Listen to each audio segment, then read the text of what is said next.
Bonjour, ici Réal Wallat, maire de la municipalité de Plessisville. Actif dans ma communauté depuis une vingtaine d'années, 22 ans plus expressément, je suis venu gagner ma vie à Plessisville et j'y ai fait mon milieu de vie.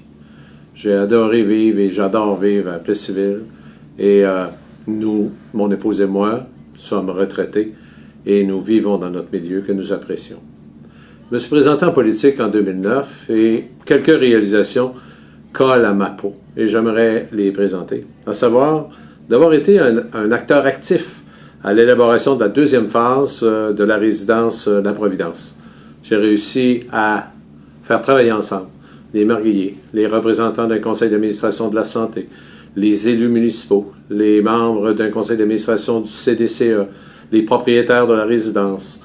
Et tous ces gens-là, une fois assis, ont fait en sorte d'en arriver à décider et à faciliter la deuxième phase de la Providence. Je pense que c'était une signature assez réelle de la volonté qui m'animait. L'agrandissement du parc industriel, je pense que ça colle aussi à ma peau. Ma ville a besoin. Elle a besoin d'un parc industriel animé. Elle a besoin d'un parc industriel afin que les emplois soient vivants, qu'ils soient disponibles. Un nouveau parc résidentiel. Nous avons un parc résidentiel qui s'appelle l'Érablière, où il reste une vingtaine de terrains à habiter. Alors, c'est clair que je dois, comme maire, comme responsable de la municipalité, essayer de développer ma municipalité. Ma municipalité vit une problématique particulière, en ce sens qu'elle est entourée d'une autre municipalité et nous devons trouver les pistes qui fassent en sorte que nous soyons capables d'agrandir notre milieu résidentiel. C'est comme ça qu'est apparu le projet domiciliaire La Samar, qui, à toute fin pratique, est en voie de naître et de rendre disponibles des terrains qui permettront à des gens de s'établir plus largement dans notre milieu. Enfin, la signature d'une entente ville-paroisse en regard des loisirs sportifs. Je pense que vous avez cette nouvelle-là depuis quelques semaines. Alors, à partir du 1er août 2013, nous avons une entente de signer avec notre voisin et partageons les coûts, ainsi qu'une partie des activités, de la programmation des activités qui sont offertes dans ce milieu-là. C'est un élément important réalisé entre ville et paroisse qui démontre qu'on était capable de se rassembler pour progresser. Enfin, je suis un partisan de l'achat local. Vous me voyez au niveau d'un centre-ville, vous me voyez souvent parler de l'achat local. Je pense que nos propres citoyens sont les premiers acteurs pour faire en sorte que notre milieu soit vivant, soit revigorant, soit convivial. J'aimerais prendre quelques minutes avec vous pour vous parler des enjeux dans une ville comme la ville de Plessisville. Dans un premier temps, entouré d'une paroisse qui possède 2700 habitants et nous en avons 6700. Nous nous devons de nous côtoyer et nous devons d'adopter des ententes qui sont gagnantes-gagnantes. Gagnantes pour tous et toutes. Donc, avec la paroisse de Plessisville, il est capital. Il est capital de faire progresser cette première entente que nous avons eue sur les loisirs sportifs. Nous devons le faire avec l'eau et les égouts. Nous devons le faire, je pense, en culture. Nous devons le faire en développement commercial. Et pourquoi pas en développement industriel. Je les ai donnés, pas nécessairement dans l'ordre, mais une des premières priorités, l'eau et les égouts. Dans un deuxième temps, nous avons une infrastructure qui s'appelle l'Aréna LP Boutin. L'Aréna LP Boutin a presque 40 ans d'existence. Un bâtiment de 40 ans d'existence qui a été construit aux normes du temps a besoin d'une rénovation majeure. Je pense que nous nous devons de trouver de façon innovatrice les meilleures façons de procéder à faire en sorte que soit cette aréna soit rénovée, ou soit de trouver une piste autre en compagnie d'un voisin. Le voisin, dans un premier temps, c'est aussi celui qui nous accompagne, probablement la paroisse, mais aussi s'interroger sur les possibilités qu'on pourrait, en termes d'entente ou de possibilités physiques, avec un voisin qui s'appelle la ville de Princeville. Nous n'en avons pas pris position encore, nous sommes en étude sur cette question-là. Il est capital que LP Boutin soit rénové ou qu'une solution soit trouvée pour rendre disponible une organisation semblable.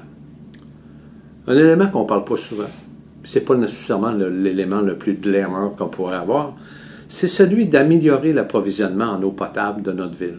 Nous prenons l'eau à 13 km de chez nous, dans une rivière.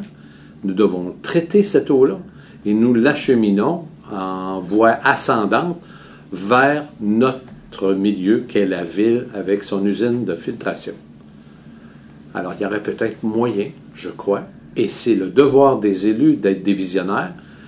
Nous avons le devoir de trouver d'autres sources d'approvisionnement en eau. Il ne s'agit pas de faire peur aux gens.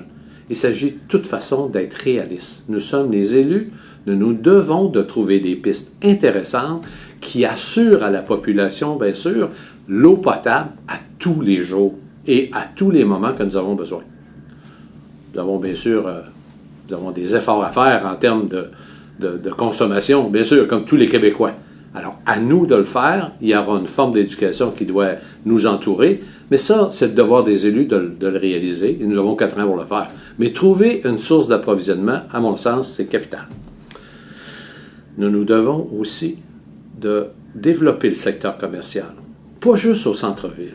La SDC a fait son travail en temps et lieu, et c'est correct. Loin de moi l'idée de rejeter tout le travail qui a été fait. Il faut bâtir à nouveau, il faut rajeunir cette structure-là. En rajeunissant cette structure-là, je pense qu'on vise un commissariat commercial qui va regarder notre 4,4 km².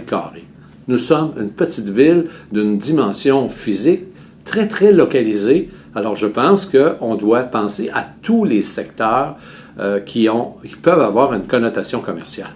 C'est un devoir que nous avons et nous sommes en voie de procéder à l'engagement d'une ressource et qui, avec les tâches qu'elle aura, cette ressource-là pourra faire valider toutes les orientations que nous pourrons prendre au niveau commercial. On ne peut pas oublier tout le secteur industriel. Nous sommes une ville où le parc industriel, à toute fin pratique, est presque complet. Alors, nous avons procédé au cours des derniers mois à l'achat d'une terre pour agrandir le parc industriel, de concert, bien sûr, avec la paroisse de Plessisville, et nous nous dirigeons lentement vers la route 265. C'est l'axe privilégié vers l'est pour rendre disponibles les terrains à l'industrie, d'y mettre les infrastructures nécessaires au rythme des capacités monétaires que nous avons. Bien sûr, mais c'est fondamental. C'est fondamental pour le maintien, bien sûr, des emplois que nous avons. C'est fondamental aussi pour la recherche et le développement. Alors, la création d'emplois passe par cet événement-là, puisque nous sommes une ville, à toute fin pratique, bâtie à 98 ou 97 %. Alors, il est évident que nous devons être inventifs pour aller plus loin. Nous avons aussi de l'importance à y mettre dans le développement domiciliaire, j'en ai déjà parlé, mais sauf que je veux rappeler que nous devons aller plus loin dans le développement domiciliaire. Nous avons peu de terrains de disponibles. Il faut donc être habile pour bien les développer. Enfin, ajouter à mettre en place une politique environnementale de la gestion des matières résiduelles, c'est capital à ce moment-ci. On ne peut pas se contenter comme ville de rejeter uniquement nos résidus. On doit les traiter, on doit être sélectif dans ce que nous faisons. Nous devons réduire nos matières qui sont dirigées aux endroits d'enfouissement. Si on ne le fait pas, ça nous coûtera extrêmement cher comme population à poursuivre nos habitudes qui ne sont pas toujours les meilleures en ce sens-là. Enfin, revitaliser notre centre-ville.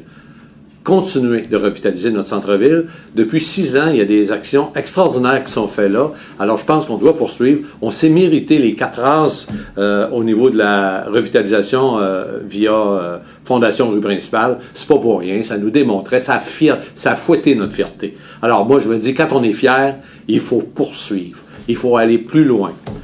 Je vous souhaite, en cette période presque fin électorale, je vous demande d'aller voter. Je vous demande d'être présent. Suivez votre parti, la partie qui vous appartient de la démocratie.